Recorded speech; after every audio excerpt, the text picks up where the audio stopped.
Now, just to be clear, there are multiple videos from different angles showing, watch this, the car will back up, then it will accelerate with an agent right in front of that SUV. And the wheel of the large SUV, obviously they're refusing to comply with federal officials. Runs into the agent, accelerates towards the ICE agent a few feet away, and the DHS, they are now calling it tonight an act of domestic terrorism. But Governor Timmy Walz, he looked at the video, the same one we're showing you, and got in front of a microphone, heavily suggesting that this was an evil act by a rogue ICE agent, while also, of course, blaming Donald Trump. Take a look. Here on, I have a very simple message. We do not need any further help from the federal government. To Donald Trump and Kristi Noem, you've done enough. And you can be assured, whether it's the State Patrol or whether it's the National Guard, their deployment is there to protect Minnesotans from whatever it is. If it's an act of nature, if it's a global pandemic, or in this case, if it is a rogue federal agent. I don't know at this time. This is the height of reckless irresponsibility. And not to be undone, Minneapolis Mayor Jacob Frey, a.k.a. Small Fry, as he's referred to affectionately in his home state and his home city, was even more unhinged, demanding that ICE get the F out of his city. Take a look. There's little I can say, again, that'll make this situation better.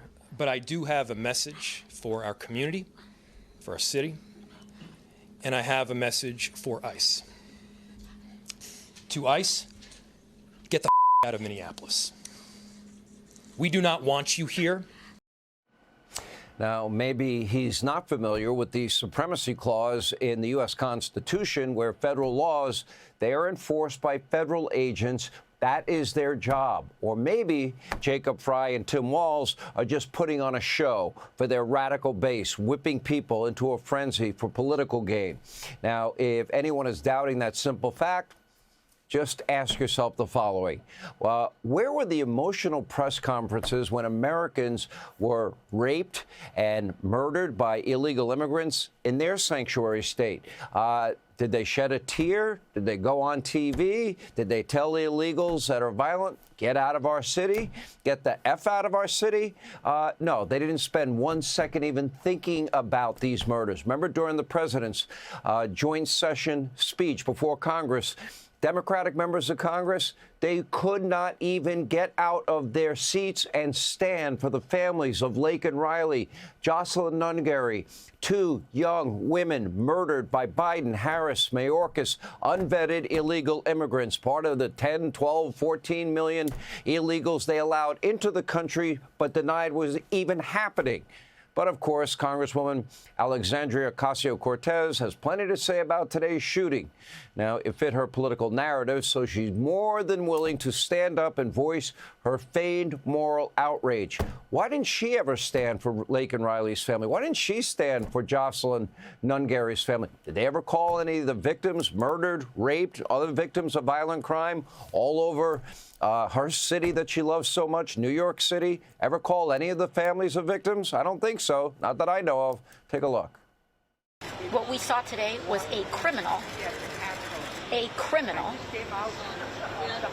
murder a woman and shoot her in the head while she was trying to escape and flee for her life. And I think what we saw today was a manifestation of every American's worst nightmare, which is their government turning into a tyranny.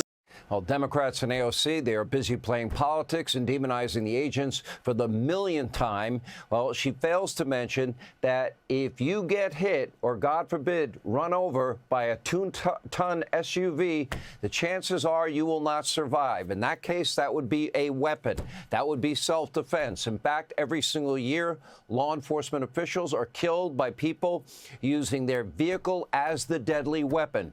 According to DHS Secretary Kristi Noem, there have been over 100 vehicle ramming incidents against federal officials in recent weeks, and that's not all. Take a look.